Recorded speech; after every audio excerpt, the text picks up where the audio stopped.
শিক্ষার্থীদের কোটা সংস্কার আন্দোলনের মধ্যে নাশকতাকারীদের হামলায় ক্ষতিগ্রস্ত হওয়া রাজধানীর মিরপুর ১০ নম্বর মেট্রো রেল স্টেশন পরিদর্শন করেছেন প্রধানমন্ত্রী শেখ হাসিনা। বৃহস্পতিবার সকালে সেখানে যান তিনি, ঘুরে দেখেন ক্ষতিগ্রস্ত বিভিন্ন অংশ।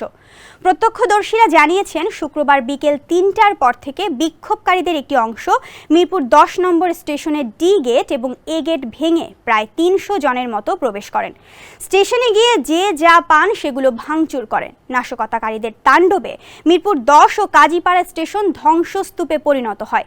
সবকিছু ভেঙে চুরমার করে দেয়া হয়। ঢাকা ম্যাস ট্রানজিট কোম্পানি লিমিটেডের ব্যবস্থাপনা পরিচালক MAN সিদ্দিকী গণমাধ্যমকে বলেন, স্টেশনে ঢুকে দুর্বৃত্তরা সবকিছুতেই হামলা চালিয়েছে, প্রয়োজনীয় সবকিছু নষ্ট করে দেয়া হয়েছে।